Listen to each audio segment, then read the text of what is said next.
Welcome to Two Chicks and a Horror Flick, a weekly horror movie review podcast. I'm Tawny Ray. And I'm Felicia Connor. Subscribe to get new episodes every Wednesday. We dive into trivia, drink a little whiskey, and of course, give our no BS opinions. Join our Discord server or message us on social media to talk all things scary. And if you like the show, consider supporting us on Patreon. You can find all these links on our website, twochicksandahorrorflick.com. Thanks for listening. Now let's get scared. Hello, Salem! It's too much. Here we go. That was great. Okay. I thought it was great. Okay, good. We are so excited today to be talking about Hocus Pocus 2. Very fresh, hot off the presses. It came out yesterday and we watched it yesterday. So very excited. And on top of that, it is the first day of October. And as you all know, October is the most epic month and we are very excited about what we have planned. But before we get into all of this juicy stuff, Tawny, what are you drinking? I got some Four Roses bourbon. It's real that's good. yummy. Just drinking it neat. Yeah, back because now it's, getting a little chilly and I'm ready for bourbon. So what about you? Oh, nice. All right. So I am drinking a mimosa? Oh, yes. A mimosa. I love these things. It's a new this is type your go-to. Yeah, it's a new type of Prosecco, but or same orange juice. And it's yummy. I also have a fizz stick and a bunch of water right here. So that's Nice. what I'm doing.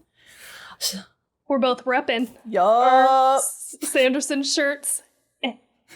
Oh, they're the same, huh? They just look a little different. Oh, yeah. The museum's a little different. But other than Yeah. that, they're witch museums and mine's backwards. Or is it just backwards for me because I'm... Yeah, I think it's just for you. Okay, never mind. I'm channeling my inner Sarah. Right. Yes. for this. Okay, so what's been going on with you? What have you been watching, reading, doing? Well, what have I been watching? I took notes. Things of note. So I watched, Jade and I watched the stand-up comedy special on Netflix by Shang Wang. I have never heard of him, and it was really fucking good and funny. So highly recommend. Of course it's October, and I'm like ready for, autumnal. It's autumnal time is what it is. And so I really wanted to watch something like, I don't know, like a little romance, a little spooky. And so I got on, AMC, I think, to watch A Discovery of Witches. Oh. It's a TV show. Okay. I didn't realize they had 3 seasons. I thought it was only like in the first or second season. And so I started watching that. I'm only like part of the way through. Or no, I think I just started season 3. That's been pretty all right. It's very like Vampire Diaries, but like a little bit more adult version of that. And so that's fun. Yeah. That's like, it was exactly what I was wanting. You know what I mean? That's perfect. For the fall October vibes. Anyway, and then I also, this isn't something that I've been watching, but I have finally gotten on TikTok, and now I'm totally sucked in, and that's unfortunate. I'm like glued to TikTok now, so Well, that might be good for us though. Maybe you'll get inspired to do some TikTok stuff on our thing. Yeah. Whenever I think of doing it, I'm like, oh, this would be fun. I want to do something like this. And then I'm like, well, how do I even do it? I need to research how to do it. Just forget it. Dude, I actually like Googled, I was like, TikTok tutorial. And then I like saw all the tutorials come up and I thought to myself, this is fucking pathetic. I'm just gonna go figure it out. I cannot. How old am I? Am I 80 that I need to watch a fucking video on how to use? I'm like, no, I can't do that to myself. So I just like went and opened it back up. But right now I'm in my like voyeur phase of TikTok. Like I'm just I'm just like watching what's happening. And there's like TikTok drama stuff. I'm learning a lot about, music. Like there's a specific song, Unholy, that I might even be late to this party, but like people have used this song over and over again. You might know about this maybe even because I know your kids are on probably TikTok. And there's like a song clip that got released, and this other band did like a cover of it. And so there's like drama about like the original like company that owns it. I think it's like Universal. They are making all the money off of it, but it like might have blown up this other band. And so they didn't even like release the full song before everybody just thought it was this other band who like did the song. Oh, it got so popular, you know? So yeah, I've just learned all about that in the last like 24 hours. And I also somehow like fell into the like thirsty side of TikTok. So that's very interesting. And I'm learning a lot about myself. What is this? Or do you not want to share? I'm going to Google it if you don't share. I'll give you the details. I mean, I'll give you my personal, what I'm learning about myself details later. But yeah, it's just like videos of people looking hot. They call them thirst traps. Oh, okay. Tell me if you have already heard about this or know this term. Heard about that. Okay, thirst traps. And so it's like usually videos of people like dressed normal or whatever, and then they do some kind of transition and they're like, you know, half naked or scantily clad or, you know, just doing hot stuff, basically. And I'm like, okay. Just doing hot stuff. Just got pushed all that content, I guess. Oh, geez, I gotta take a look at this. You know, the kids signed up for TikTok, and so then I got on there, and it immediately just sent me drunk moms constantly. And I'm not a drunk mom, but it was like her age range. She's probably here for drunk moms. And so I had this feed of drunk moms. And then I tried to go and like other things to like change my feed. And it worked, but I don't know. I think I just got lost. Now it's just all muddy. Yeah, now it's like, that's how it was in the beginning for me. That's why I didn't like it. And I was like, I need this app to like learn what I want to see here. And so we're in the process of that. I also need to like things and follow things because I'm only following like 10 people or something. But yeah, it's interesting. And do you have your own personal one on top of our two chicks one? Yeah. Okay. I was going to say, because I got onto I would get onto ours every once in a while, right? And I'm like, I don't know what happened. You must have done enough on that version, that profile. Because I'm like, I log in and I'm like, yeah, this makes sense. Because nice. I can see Felicia's type in the... we're also getting pushed hot men videos on that side of things. And... I maybe I put some and some hot men on there. I think you must have. I tried to load it up on horror as well, but yeah, I guess. Oh, I'm excited. I'm gonna get back on there. It's been a while. You should. I wonder if it'll. I hope it doesn't like skew it. You know, being on, like having different profiles or whatever. I don't know.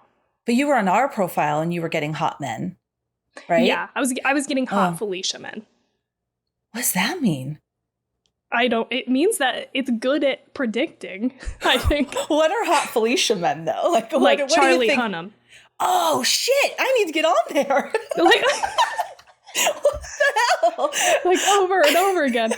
Oh, my God. I need to get on there. Okay. That's what I'll be doing this afternoon. I'm missing out. It's been forever since I've logged on to that. Oh, man. Okay. This is awesome. This is good to know. TikTok, they know what you all want to see. Yeah. Everybody in the world. It's hot people. I didn't realize. Sometimes I think I log in and I don't know if I'm on Two Chicks or mine. So sorry for that. I'll start liking Ryan Gosling and stuff as well. So more stuff pops up for you. Okay. Okay. So that we get a mix. A mix. Yeah. It's not just all Felicia. No, that's what mine's for. So good. Oh, it's fun. Anyway, I think that's it for me. That's my update. That was fun. All right. So for me, I finished Servant and it was excellent. So definitely go watch Servant on Apple TV. I watched Father Stew with Mark Wahlberg, and that was so surprisingly heartwarming. I loved that movie. So did Steve. It was really great. True story. So definitely check that out. Gosh, Mark Wahlberg's so great. He is really great, but also I'm like, I'm over it. I feel like every single movie that comes out has Mark Wahlberg in it. That's not horror. I'm like everyone. How do you find the time to be in every single one of these movies? Yeah, I'm not over him yet, but don't worry, I won't load up our feed with him. And then TT has a little best friend, and she actually came over for a slumber party, Hocus Pocus party last night. And we all watched it. Fun. But her mom is in a book club.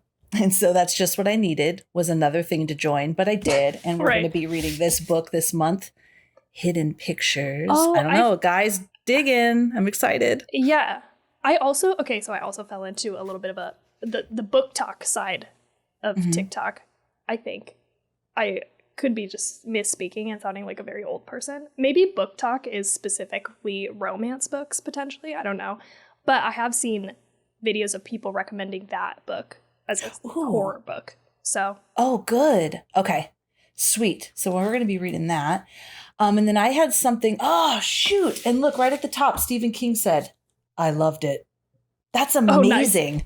Oh, nice. I hope one day I have a book where Stephen King says a couple words. I could print it on there. You will.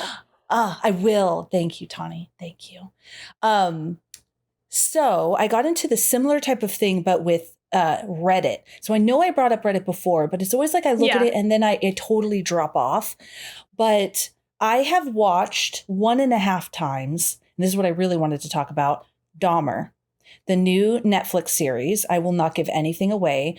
I've watched it 1.5 times, and it is so, I just can't even stop. It's so fucking good. I'm obsessed. So it is so disturbing, but I have so much to say about why it's disturbing, like why is the story, but the acting of every single person in there is mind-blowingly phenomenal. I'm madly in love with Evan Peters. Evan Peters. I always say Peter Evans. Evan Peters. I want to binge all of his stuff this weekend. I'm just blown away. And the father, everybody, and also how they portray the victims. Like, you never really get to know the victims. Usually in these shows, it's all about shock and disgust, which it is shocking and it is disgusting. But because they say, say Dahmer killed 17 men, right? And I mean, yeah, you feel bad for the men, but you don't know who they are, or they just all focused on the shock and disgust.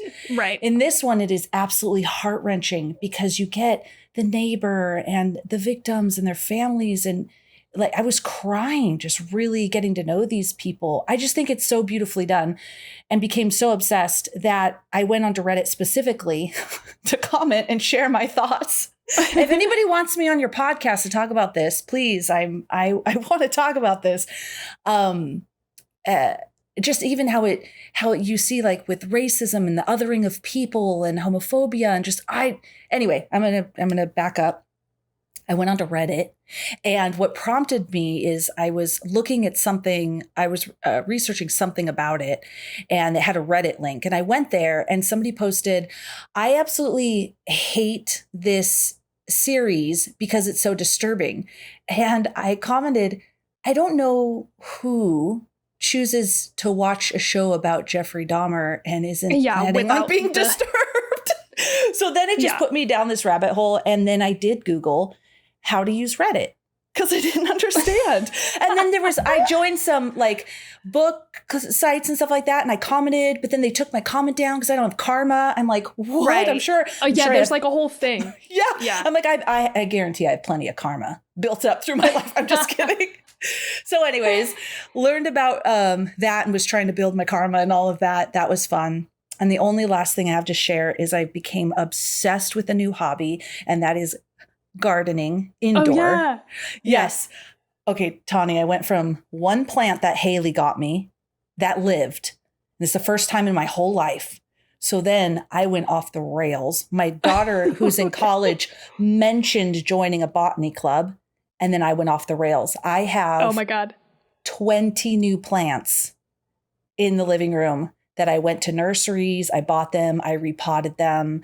I have books. I've been learning about succulents and indoor plants. I'm propagating succulents. And every morning I go in, I rotate them, I check them. I have an app that I could take a picture and it'll tell me how they're sick, if they're sick. I'm off the walls right now. I guess I thought succulents like did not require anything or like very little care. Is it not that way?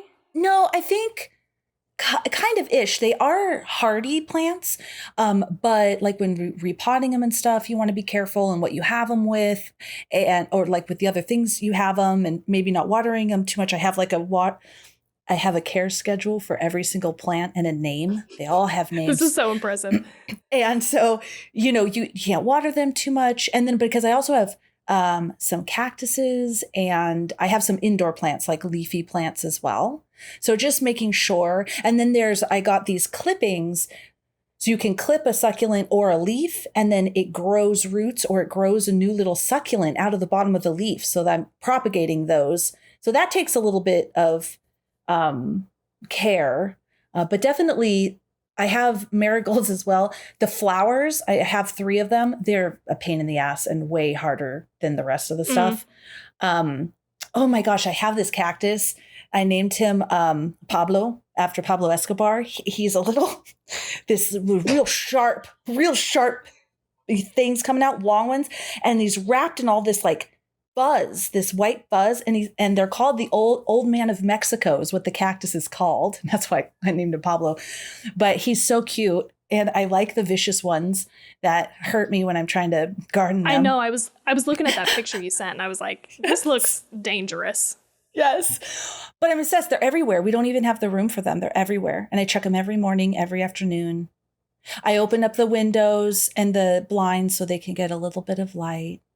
Yeah. It's so interesting how you could just like a little seed like planted and you're just like, well, this is my whole personality now. This is it. I have a care schedule. I'm propagating. Yes. Succulents. I was getting really stressed out. Like maybe I'm not doing this right. One of my cactuses, I did put too much water and it started to yellow on the bottom and I was stressing and my husband goes, you need to fucking stop. Just calm down, baby. Calm down. So that's it. That's been my world. Interesting. Okay. Yes. That's a good update. I also watched the first 2 episodes of Dahmer. I don't think I'm going to continue. I think it is too much for me personally. Mm-hmm. Dahmer, I was trying to explain to Jade, I think Dahmer just encapsulates everything that is the most disturbing to me. Like, it's all wrapped in one story and, like, one, person. And I don't often have a limit. Like, I'll kind of watch and listen to everything. And I do like true crime. But, like, I can't just this one for some reason. I can't do it. So I watched the second episode, which was extremely disturbing. And then I just was like, I can't. I'm going to sit the rest of this one out. Yeah, for everybody out there, I would say the first 2 episodes, the second one being the most disturbing. It was almost like the filmmakers said, if you can get past these 2, you're good to go. Yeah, if you can't, it's not like it's easy after that, but those are definitely the most hard. I totally understand. I was curious. Yeah, Steve won't watch it because it's disturbing.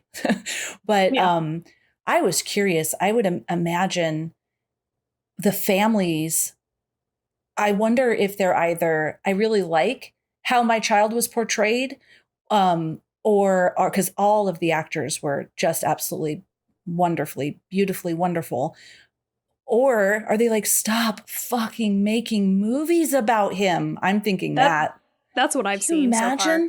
There's a couple articles of people being like, it's just like getting re-traumatized all over again. Yeah. And like how many times is somebody going to make money off of this terrible tragedy? But I also have seen the opposite. Like what you're saying is like it gives a face to the victims and it's a little bit more about those people and the ramifications rather than just the glorification of someone who did really terrible things, So yeah. I don't know. I think it's a little split right now. Yeah. I definitely think I think it's really cool how we have access to so much information. And I also think there's so much that we don't need to see. Like we don't. And I can't even imagine a lot of true crime that I listen to. If I was the parent of anybody who, especially a really famous case, right? I would never go onto Google ever because I would be nervous of what I would ever see, especially because we had the same name. I was overthinking a lot of stuff, but yeah, I'll let it go for now. But hey, out there, if you have a podcast, you want to talk about it, I'm ready. I say that to say I'm not going to be the one to talk about this with.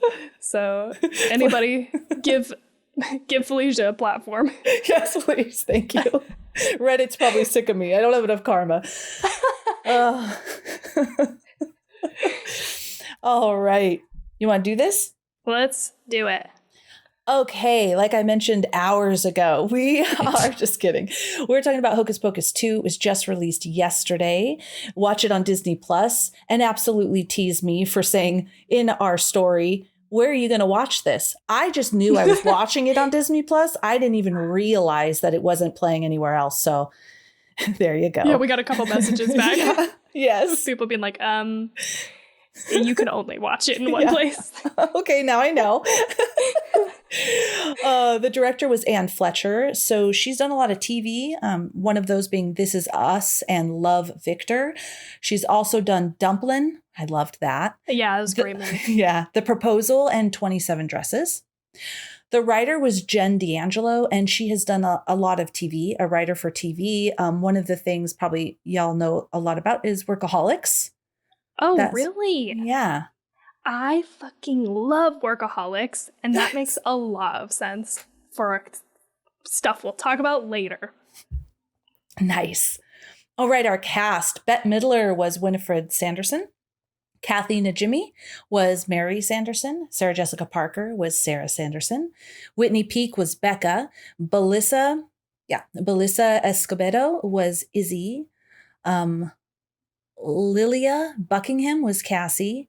Sam Richardson was Gilbert. Doug Jones was Billy Butcherson again. And Tony Hale was the mayor. Being so new, I could not find only budget on the old one. I mean, being new, I should still be able to find budget, but I was having trouble finding it, and there was no box office either.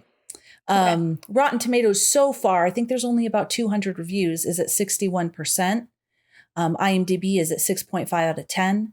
And Letterboxd as of right now is 3.2 out of 5. I can tell you something funny about Letterboxd is Lilia Buckingham, who played Cassie. She actually rated it a 5. And she made a comment, is it totally narcissistic and arrogant to rate a movie you're in a 5? Probably. Rated it a 5. So. That's awesome. And that's all I got. Now we're going into 2 minutes with Tawny. Yes, and because I got sucked down the TikTok rabbit hole, I did not prepare, so I'm just going to wing a very high-level version of this. But I don't think, you'll see as you watch it, but basically, turn back now if you don't want it spoiled for you. Basically, for round 2, we've got the Sanderson sisters being reincarnated? Rebirthed? Propagated? This is why I write it all out. Just kidding. Propagated. They return because a virgin lights the black flame candle on Halloween night, right? On sacred ground. Mm-hmm. And we also see a little bit of, their past, the sisters. That's what we open the movie with. And so we see them as children. And they were outcasts in the little village that they were in, so they run off into the woods and meet an older witch who gives them the book, and that's how they come into their power and become witches later. So anyway, they get resurrected was the word I was looking for. Resurrected, yes. And hilarity ensues, and now we're up against a group of 3 teenage girls who are trying to best them, and a handful of supporting cast members that are really great. And by the end of the movie, I'm really killing it here. By the end of the movie, it is the arc is that Winifred wants to become all powerful, so she does the spell instead of just stealing the lives from children. And the price that she pays for that is what she holds most dear, which she doesn't realize are her sisters, so they disappear. And then she's very sad about it. Character arc, oh no, I love my sisters, I'm nothing without my sisters. And so the new set of witches do a spell, and she fades off into little sparkly dust with her sisters so that they can all be together. The end. You know what? While you were chatting, I was thinking how fun it would be. We want to do it every time, but if you did 2 tipsy minutes with Tawny and kind of like a drunk history. Oh no. At least like once a month, we could do a drunk history, but just like explaining the movie drunk or tipsy. And you could record it whenever you're drunk throughout the week. We could do that. Yeah. We could get just wasted right before the episode. Just one of those many nights that you're wasted. We might need to do 2 minutes with Tawny at the end. Yeah. Any night you're wasted. Right. No, that's what I was thinking is we do it at the end. We wait. Yes. And then, progressively get more and more drunk as the episode goes on and then let's just try it. Let's try it. I think it'll be fun. I love drunk history. But that was really good. Thank you. It's really like, it's kind of beat for beat like the first one. I feel like we hit all the same kind of things. And so there's not really a complex story or anything, so there it is. Woo! All right. So here is where we get to find out, Tawny, this beloved movie of yours, what did you feel about the remake? Yeah, we haven't talked about this. I mean, I'm sure we've talked about Hocus Pocus on one-offs, but we've never done it on an episode, and which we will, I'm sure, at some point. But both of us absolutely love it, so spoiler alert.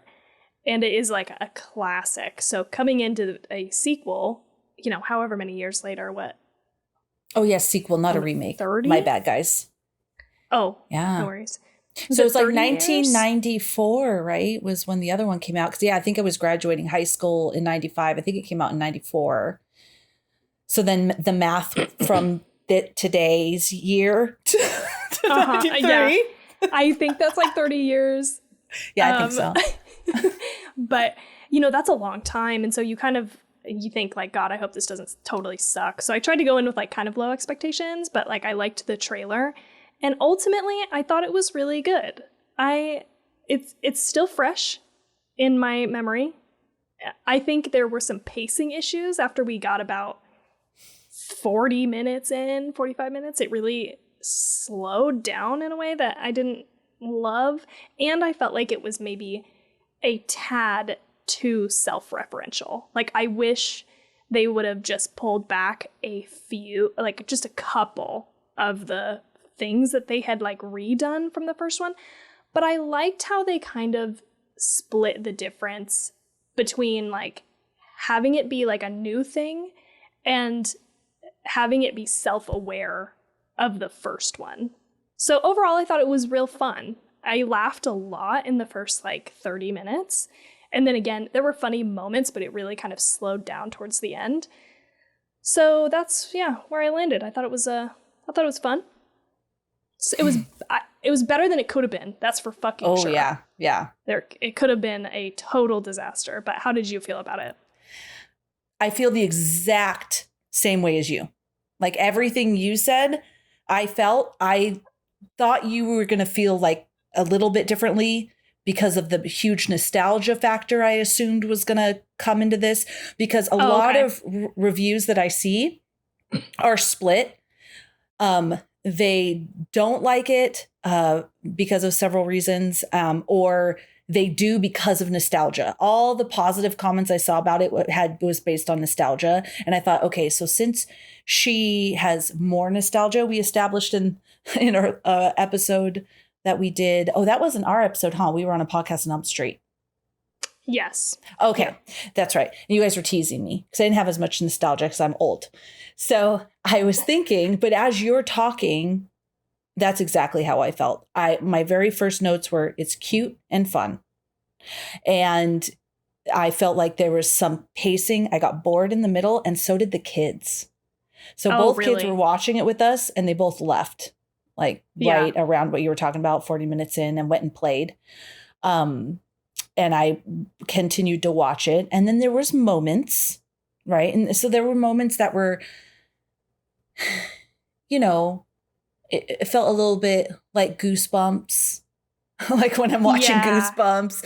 And then there were some really cute things that I really liked. So I felt exactly the same way. Okay.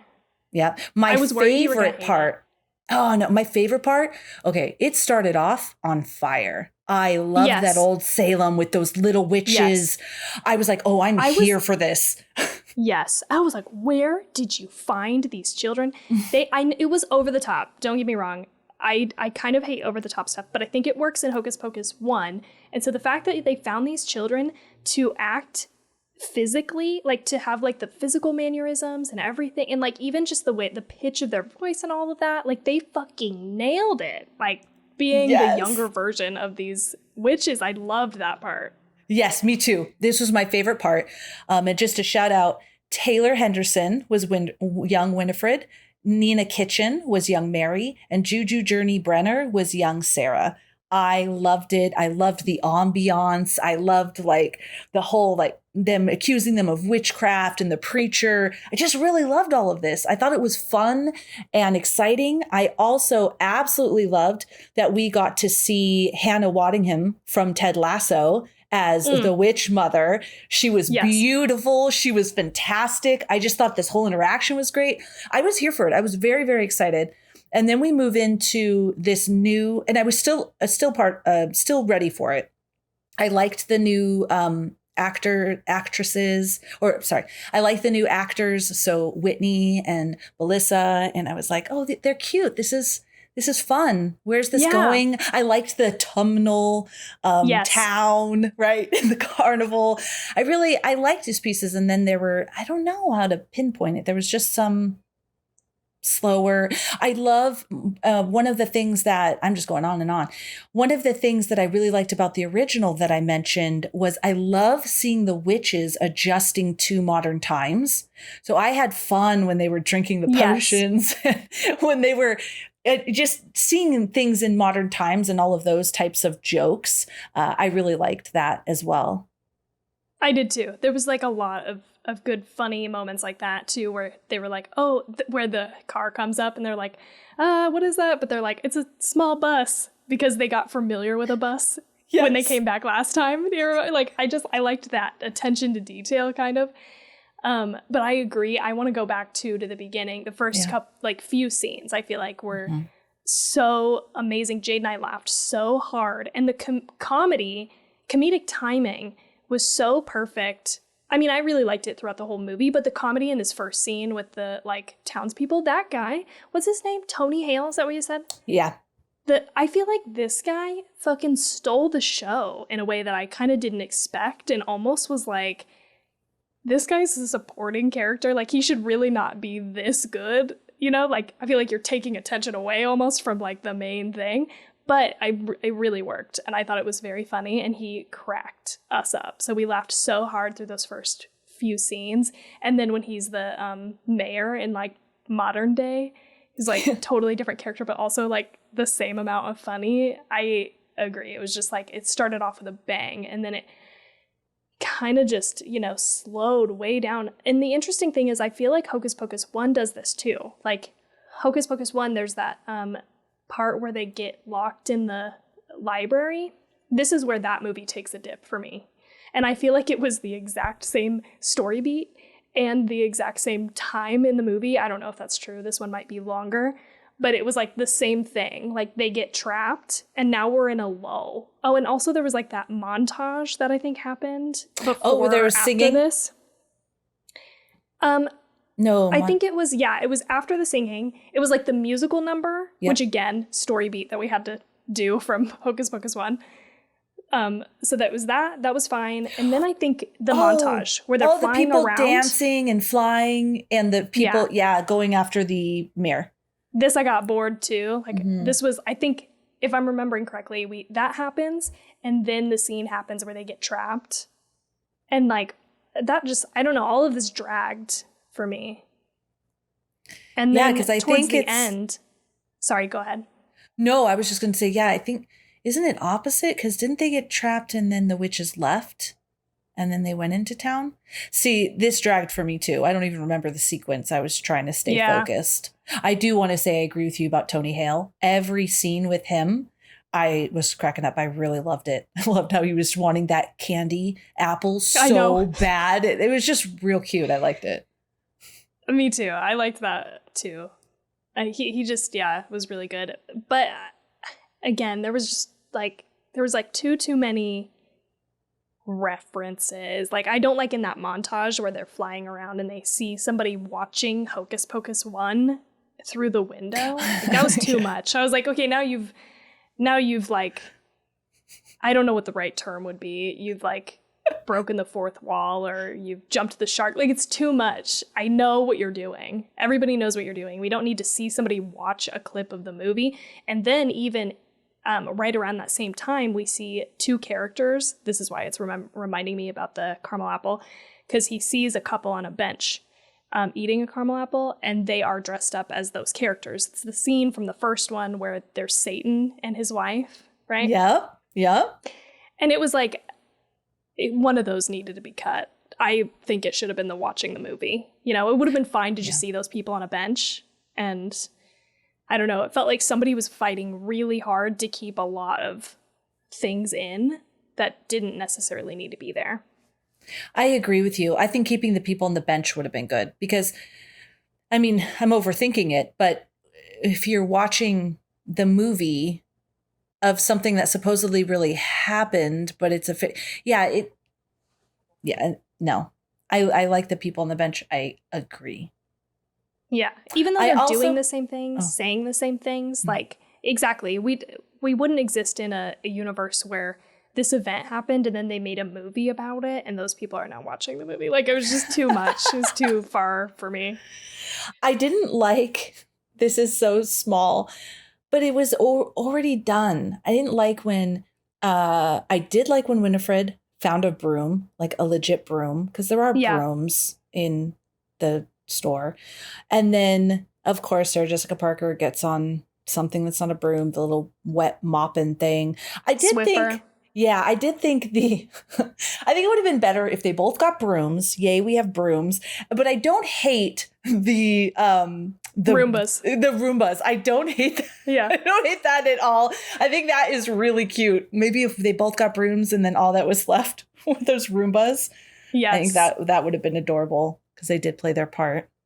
Yeah, I liked it too. And again, it's a callback to the first one where she rides the vacuum. So it's like, okay, I'm here for it. It's fine. Yeah.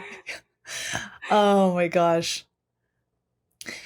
I did want to say I loved the witches. I thought they looked great. Those ladies looked great. They were so much fun. They really, after all of these years, embodied those characters just like they were back in 1994. I thought it was great.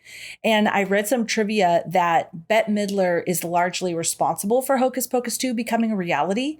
So in an interview with Entertainment Weekly, Bette stated that when she started to realize how popular the original film had become, because remember, it didn't do well in the box office. I think it only made $10 million more than its original budget. So it didn't do really well, but then became like, you know, this a super big fan base. She was surprised and started making calls. And after going online, she stated, I'd never seen so much Hocus Pocus merch. She said she realized something was going on. And as I watched its progress, I'd call the studio once a year to ask, how about it? All the other ladies were on board. They wanted to do it as well. But I guess the studios didn't want to. They didn't really want to do it. And then there was something about the studios were thinking of, so just going back a little bit, they kept turning her down. And she couldn't find anybody that would want to do it. And then the studios were thinking of doing a TV series, not using any of the actors from Hocus Pocus, but just doing a TV series about it. But then finally, she got someone to say yes. And also Sarah Jessica Parker, I believe, was talking to, I'd have to look it up, but she was talking to somebody while she was doing the show Divorce. that series that was on. And she was saying, I would love to do it. I think it would be really relevant. And so then the studios decided to do it and then scrapped the TV series. Oh, okay. Yeah. Interesting. I'm really shocked that it took so much convincing. It's like, this must be, you have got to thank a cash cow for them. Like Disney specifically with all that merch. And I mean, maybe, I don't know who owns all that, the rights or something. Maybe there's an issue there where they're not seeing that money. But God, it's so popular. So popular. So yeah, it's like, it makes me wonder why it's taken so long. And I have read before, just looking up trivia about Hocus Pocus 1, that they have been trying to do a sequel for several years. And so I'm wondering if you have any information. I would love to know. Like, I remember reading something about one of the scripts but the main actors like walked away, or maybe one of them did, because they did not like the script. And I really am curious about, what did that have to look like for them to say, like, I'm not doing that, you know? Oh, that's really great. Okay, so what I found that the three main actors, so the three witches, Bet and Sarah, Bet, Sarah, and Kathy, all wanted to do it, but they kept getting turned down. That it didn't want to be made. And then the script was created, but a different writer was on it. And I could look it up again, but a different writer was writing the script, and they didn't like that script. Right. And so then that delayed things. And then this new writer came in and wrote it, and everyone really loved it. But from what I read, it was really like Bette Midler and Sarah wanting to get this movie made, and the interest wasn't there. I wonder. And then when they decided to bring the interest back, then they were going to do the TV series. In the script, I can tell you. Oh, I don't know. The first script, that they were like, didn't like. So in September 2017, Hocus Pocus writer Mick Garris admitted that he was working on a script for Hocus Pocus 2 after years of rumors and speculation, and that it would potentially be developed as a television film for Disney. It was later confirmed that it would be instead a remake to air on Freeform. With the Royals writer Scarlett Lacey attached to the right, and the original film producer David Kirshner executive producing, with the original director Kenny Ortega not expected to be involved.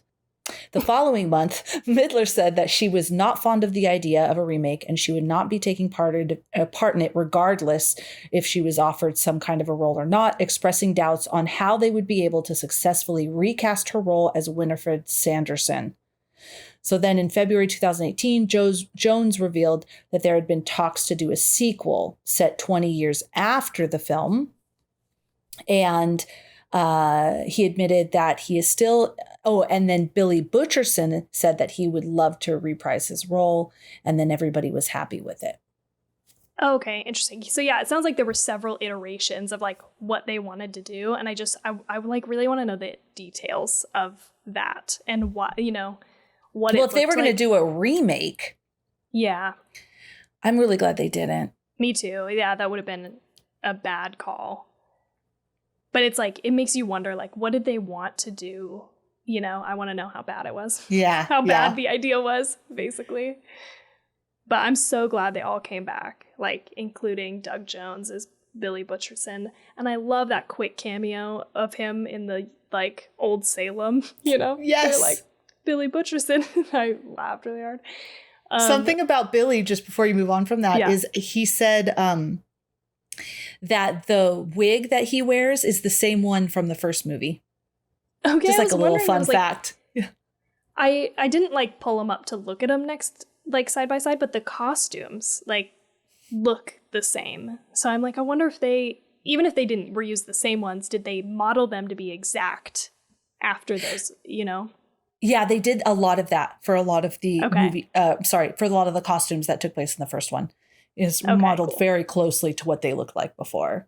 And just because we're talking about the cast, Thora Birch, who played the little girl in the original one, played Danny.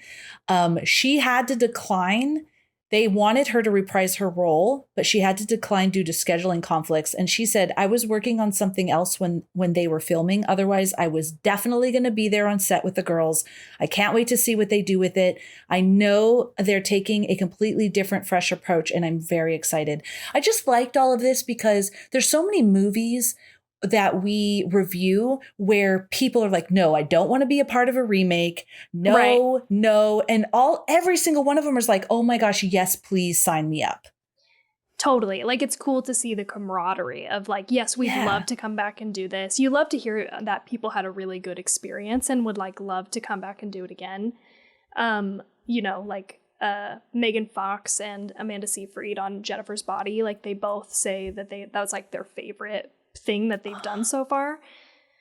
But man, that would have been so cool to see Thora Birch in this. That's actually, I didn't realize that was going to happen and then didn't happen. That's sad.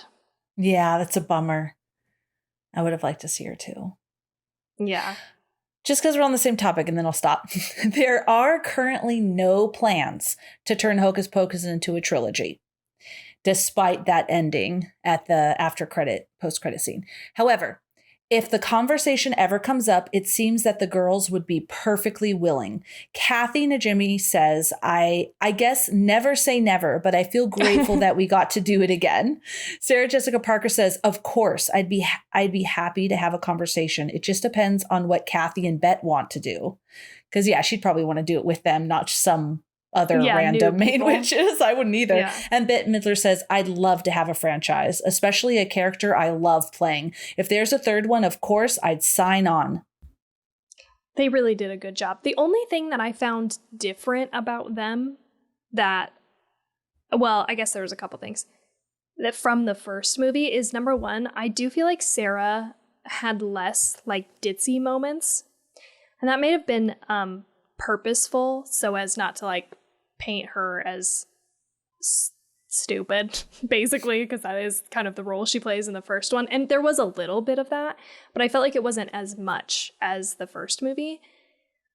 But the other thing that really kind of tripped me up, and I'm curious to know how you feel about this, from the first movie, if we're going off the first movie alone, I actually don't feel like Winifred cares about her sisters very much. Like, she does seem to prioritize power and the book and like staying young over her sisters.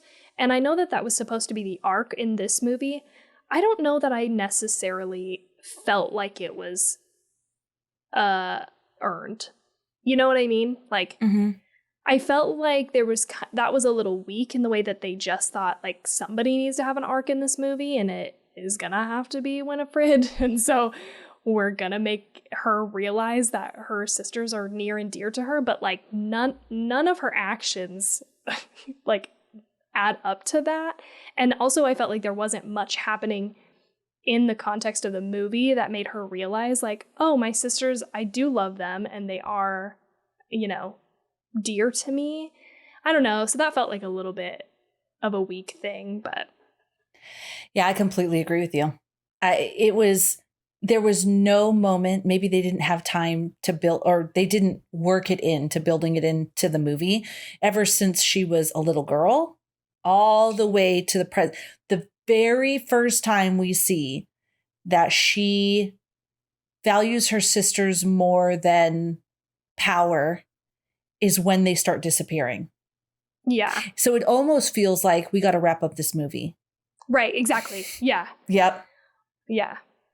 They're like, oh, we're already past probably when this should have been wrapped up. We need to get it together. Let's make her sad. And so she wants to go with them. And I thought it was corny cute, the relationship of the book and Winifred when it was sad. And yes, it's like, okay. And he's crying, or they are crying. And then they have this, spell that will let Winifred go join her sisters. But yeah, it was jolting. It was like, oh, I remember specifically thinking, oh, you care about your sisters that much? Right. Well, I was like, oh, clearly it's the book. That's why the book chose the other girl. Mm-hmm. I thought that's the price she pays. She no longer has access to the book and access to the power. And then when that wasn't it, and she was like, oh, it's the sisters, I was like, this is a joke.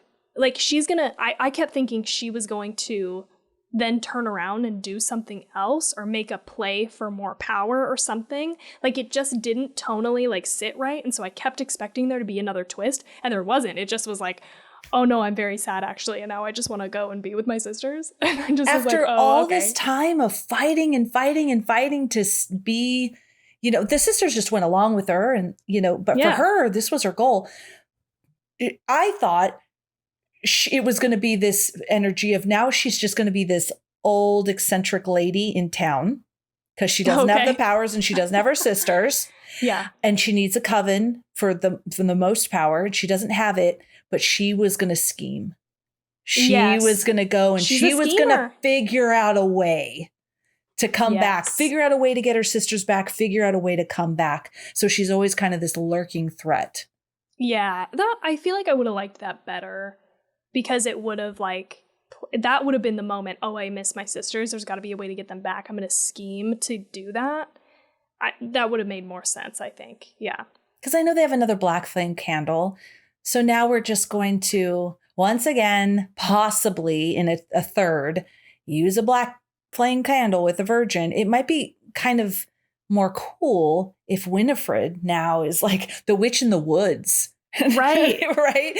And she's trying to figure out new ways outside of black flame candles and all there's centuries and centuries and centuries of witchcraft and spell casting that maybe she can drum up something different to bring her sisters back. And then there's a whole new storyline of how now to revive them and all of this. Right. Oh God, I would actually love that. Now that you're saying this is making me think like it would have been a cool twist to have her or arc even, just to have her now ally with these new young witches, right? Oh yeah. Like, they weren't enemies, but now they have to work together because they're the only witches, and you're more powerful with the coven, and that would have been cool. Oh shit, Tawny, yeah, that's another one. So maybe I'll get you my pretty sort of situation, but then a new movie could be something happens, and who's the only most powerful witch, with the centuries and centuries and centuries of knowledge that we could go to. No, we can't go to Winifred.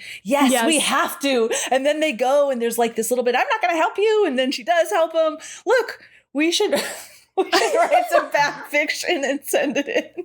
Well, it's too late now. They ended it.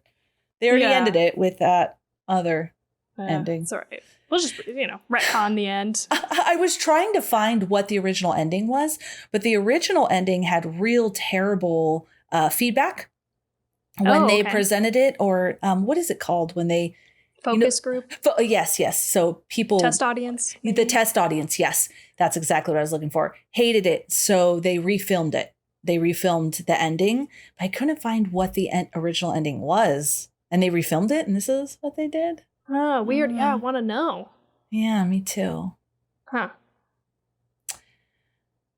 I thought the kids were okay, but it's not like I'm not saying they're bad actors, not at all. And there were moments that I really enjoyed it. I think this was where it was verging on that sort of Goosebumps level acting, where I don't feel that was the case in the beginning with those little ones.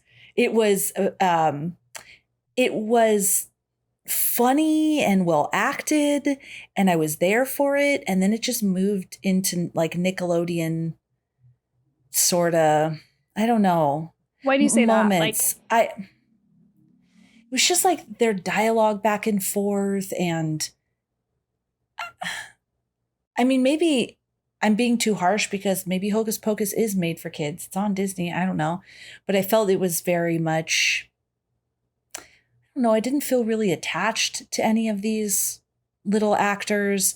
When her magic came, and it was just like, wow, look, my hands are lit up, oh, now, oh, look what I can do. I can do this thing. Now they can't shoot us. I don't know. I don't know. I didn't feel at all emotionally charged or excited that she was a new witch coming out like I did in the beginning with the little witches when they started, she had power in her hands. I didn't feel that at all with them. I really was bored of Cassie, I'm sorry to say. But I mean, I they didn't give her agree. a part, but she was, every response she had when they said something about, oh yeah, and the book's alive. And she's like, okay. I was just like, oh, fuck. Yeah, no, that was weird. That was definitely a moment that I was like, oh, that was bad. Like, just the directing, acting, and the editing, the pacing, timing, all of it was bad in that one scene that I was like, oh yeah, this is not great.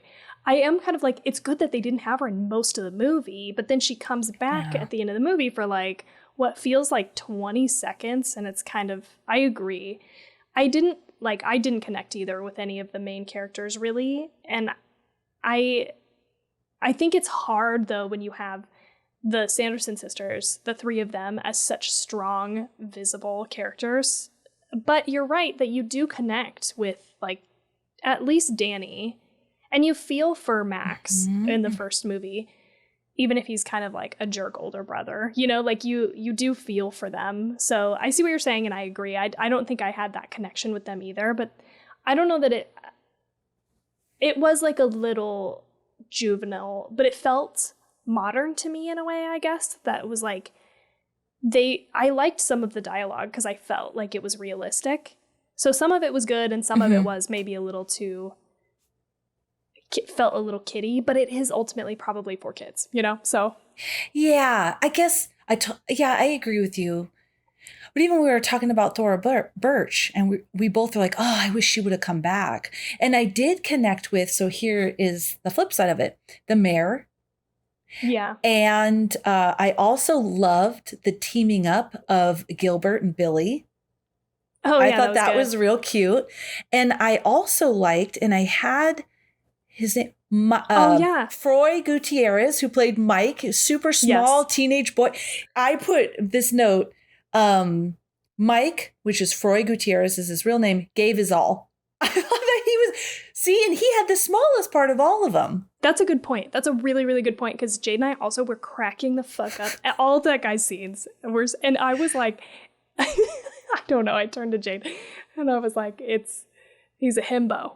You know, I don't know if you've heard that term, but it's like, it's the rise of the himbo right now is what we're experiencing, I feel like, in media. And he was so good. I loved that one line where he was like, it was something in the beginning about the pop quiz, and he... Yes, with the stone. Oh, yeah, it's so funny. About him hoping that there wasn't a pop quiz because he didn't study at all. He was really good, and he was so minor. And I feel like these three girls that are supposed to be almost like the mirror, right, of the three main witches now. Yeah. Because there's three of them and so now this is going to be the new coven. They didn't build up Cassie's character enough. No one cared about Cassie. Yeah, she was like a cardboard cutout, basically. Yeah. The other two were cute, and they had some good lines, but I just didn't care about those three characters like I did all the other ones. Yeah, good point. He never even comes back, does he? The just running down the street. Oh, when the witches were following him to the house. Yeah. That's the last time we see him. Man, they really played up Billy. Sorry, I'm switching gears a little bit, but Billy Butcherson. I loved that part, and I thought it was great that he had a whole story that he needed to set straight. Like, I thought that was really a smart choice and funny. But again, right in the end, in that last scene where they're like fighting in the, woods, there was just too many fucking shots back to Billy making facial expressions. Yes. And again, I'm like, who fought for this? We just had like 6. We know he's still there as a severed head. Like, I don't know. It was too many times. Yeah, I agree. I think I'll just say this one last thing. I wanted to feel really attached to these new characters. This is the last thing I'll say, because they are technically the 3 that are going to carry on this story. Like, if I really felt attached to them, this could even be a movie with these 3 new witches in this new Salem. But I didn't care. I didn't care if they ever did witchcraft again. I didn't.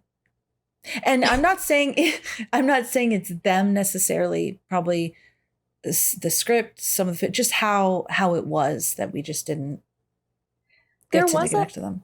there just was a lot of things vying for the spotlight, right? You've got obviously the Winifred sisters who steal the show in the first movie. And then you've got Tony Hale, which for some reason also, you know, like I said earlier, has no right to be the like shining star in this movie, but is also that. But then you've got the three main girls who you're supposed to like really care about. But then there's Doug Jones, and they brought in, you know, the, I don't know his name, but the guy who plays the shop owner, like he also was a very strong character. So it does feel like there's a lot of things competing for your attention and the spotlight. And maybe it was just like too many things. You're right. Too many characters. Sam Richardson. That was Richardson. Gilbert. Yeah. Lots of, I agree with you. Too many people competing. And so it was really hard probably for them to compete for the spotlight as well. Yeah. Especially with some real big, good actors like Tony Hale, Bette Midler, Sarah Jessica Parker. Yeah. And I always forget her real name, Kathy, as well. You're right. Cute kids, and I didn't think they did a bad job, minus Cassie, was boring, but. Yeah. I have this interesting, I didn't know where to put this, but I thought it was interesting. Sarah Jessica Parker, who plays a witch who was executed during the Salem witch trials, as we know, while researching her family history for the show Who Do You Think You Are in 2004, Parker was shocked to discover that her 10th great-grandma, Esther Elwell, was arrested in Salem, Massachusetts in the late 1600s for committing sundry acts of witchcraft and choking a neighbor to death. Oh my God. Esther's case never went to court. She escaped with her life, and the accusation ended the Salem witch trials. Parker said, it has changed everything about who I thought I was, and she gave one of her daughters Elwell as her middle name. Oh, neat. Dude, I hope cool. I have some witch in the back of my history. That'd be cool. Don't we all dream of that? I wish. Yeah, someone just real badass. Yeah, if I can't be a witch, I just hope that one of my ancestors was accused of witchcraft and didn't die as a result, obviously, because that's fucking terrible. Yeah, I definitely don't want to find out if my relative was the bastard accusing people of witchcraft. Right. I want to be the one that was accused.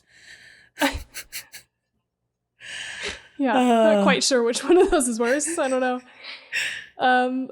I did think I would love to go back and watch this again with subtitles. I think there was a lot of like quick little one-liners that we missed.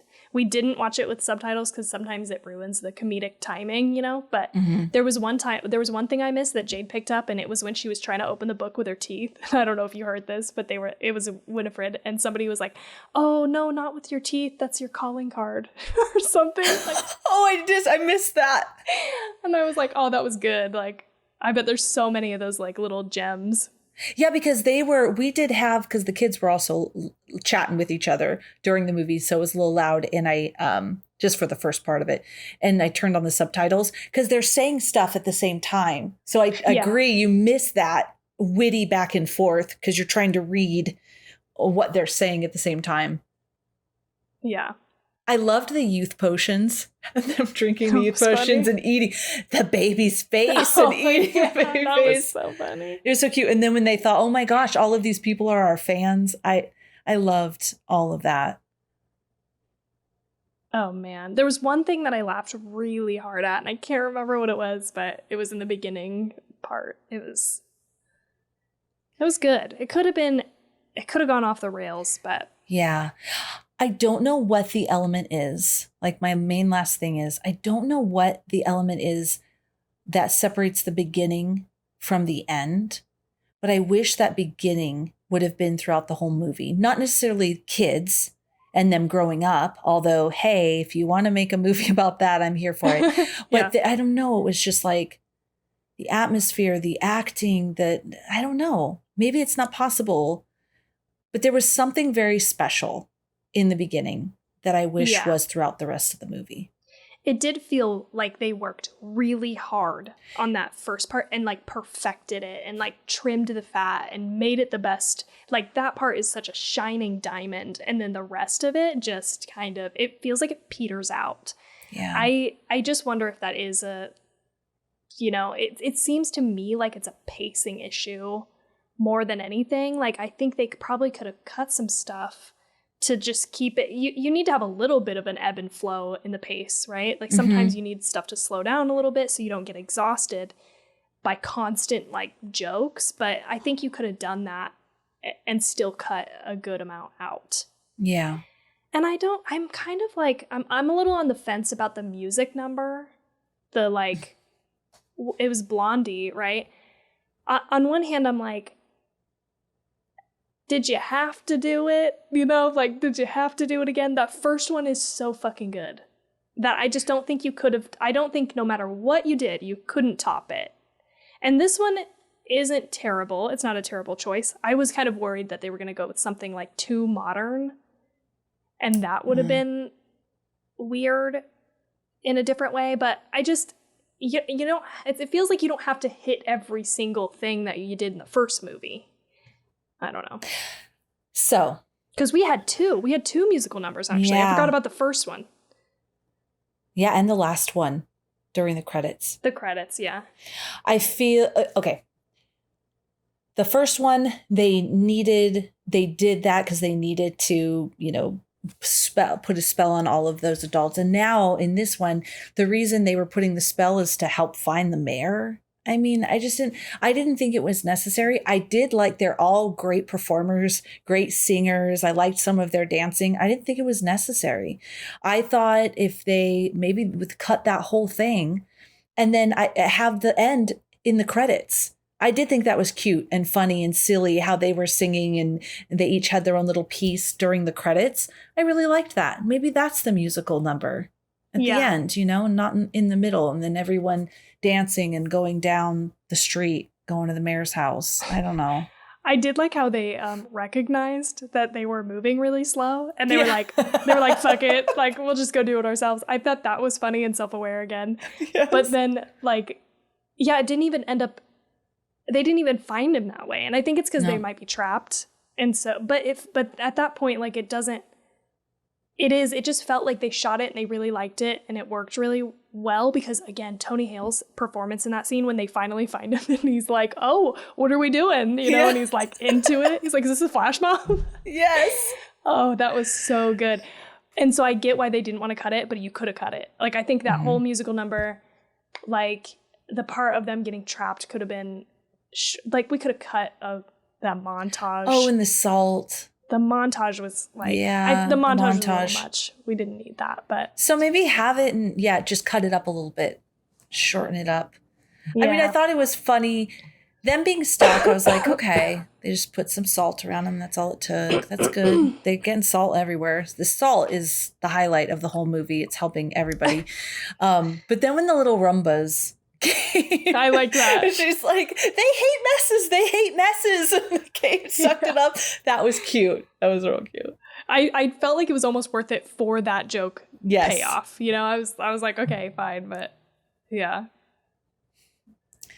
I can tell you some high, like overarching, it was split so far as of, this morning is split. People liked it. People didn't. I have a couple bad and then I'll give a couple good.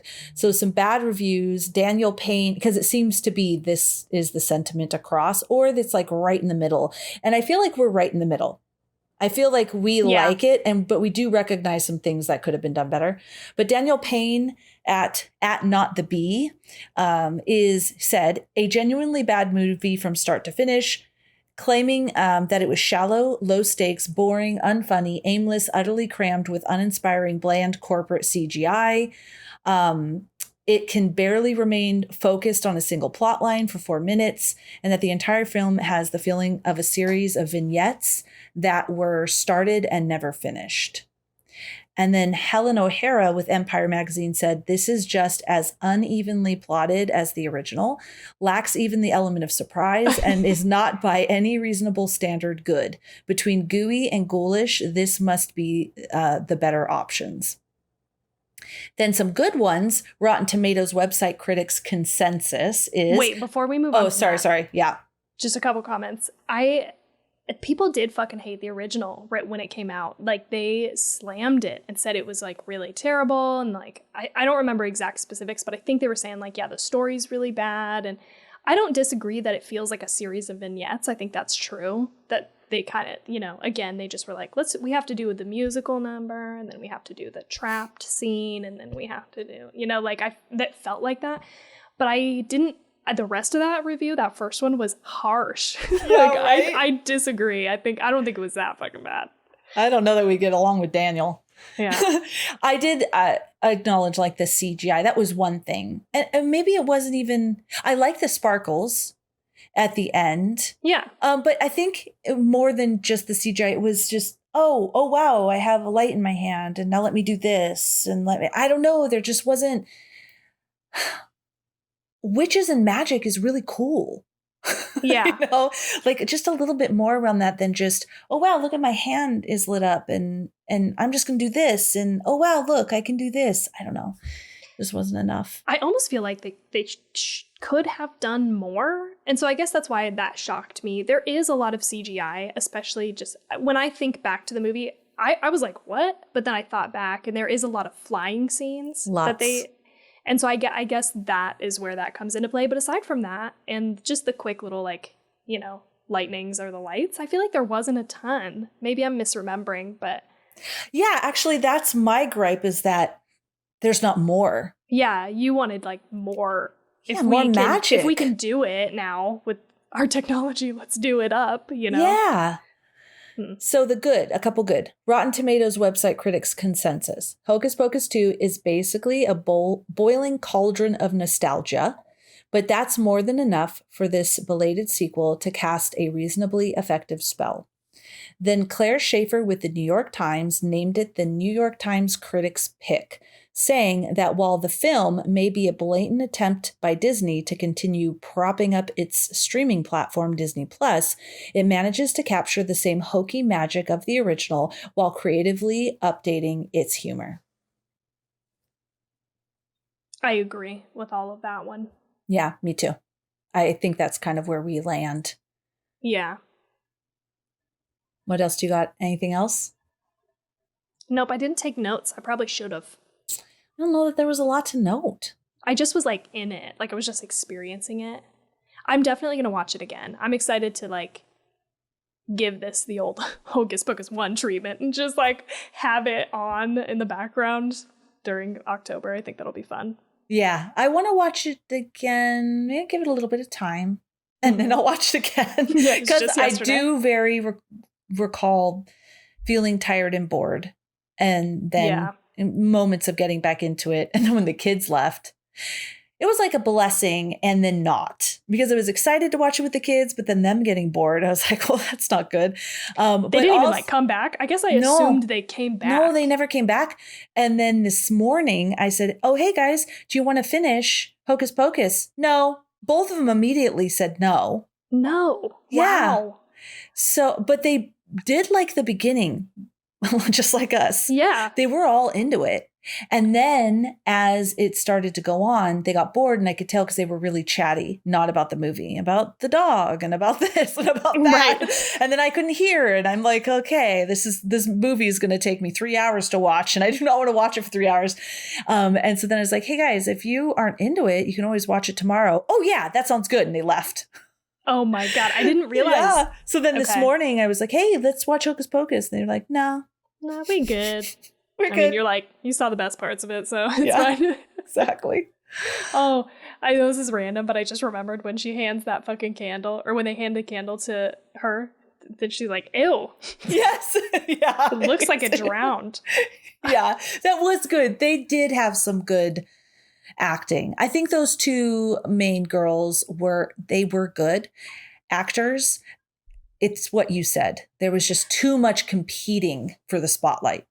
Yeah, but I think you're right that maybe it wasn't the acting. I think they were good actors, but to me, it was the writing that really elevated this. And earlier when I was like, oh fuck, I love Workaholics, that makes sense because I feel like the comedy was like right up our alley. Like Jade and I both have watched a lot of Workaholics. We love it, love that style of comedy. And so it was just like that, especially in the beginning, you know? So it, like they said some genuinely unexpected things. Like I kept watching scenes and thinking that I knew what they were going to say next, and it wasn't that. And that's a pleasant surprise when you watch movies and talk about them as much as we do, right? Like to be surprised by something that happens. So I really would like to see a movie with, it doesn't have to be these three witches, but it can be, but it was like the beginning with that level of comedy and that level of acting, but back then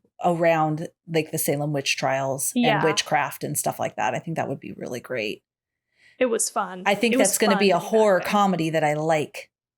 Yes. Yeah.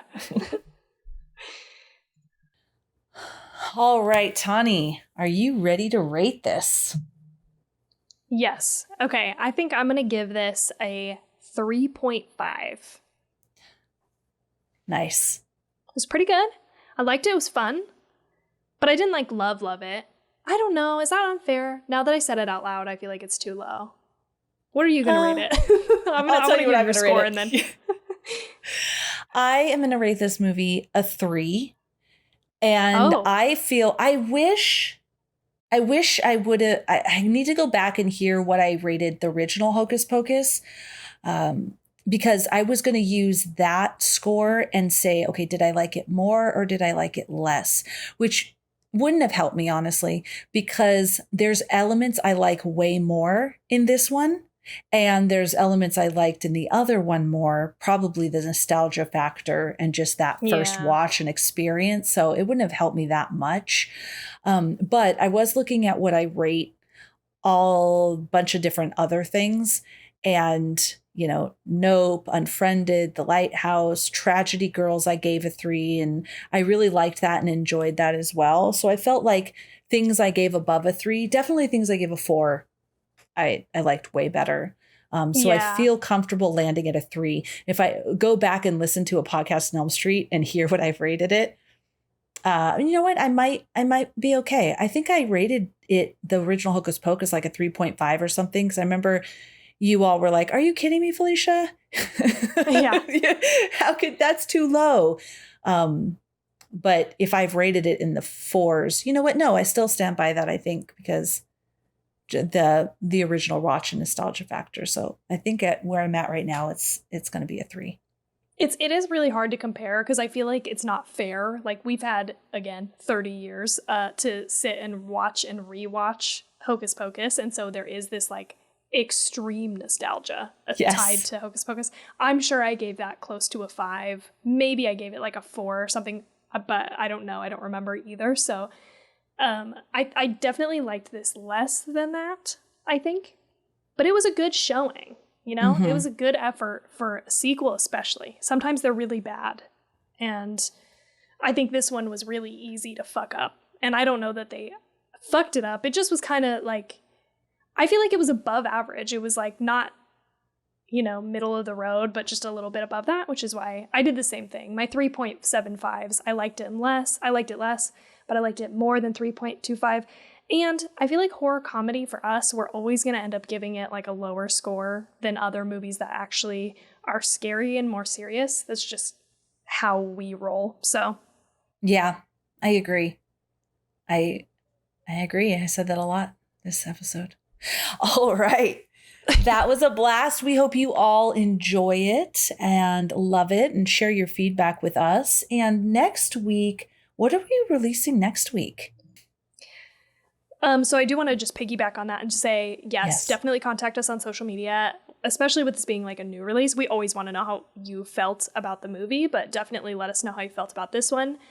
Even if that's on Instagram, or you can go to our Discord server. It's a little easier, I feel like, to interact and chat in that forum type platform. But next week we are going to be, it's going to be Sans Felicia and I know, very sad.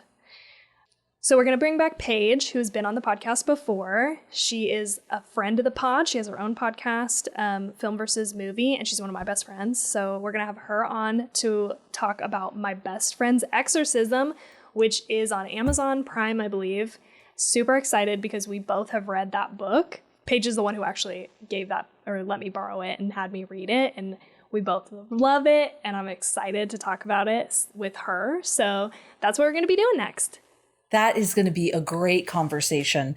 What was the movie Paige came on for before? Misery, yes. So if you want to go check that out, it was such a fun conversation. Paige is so much fun.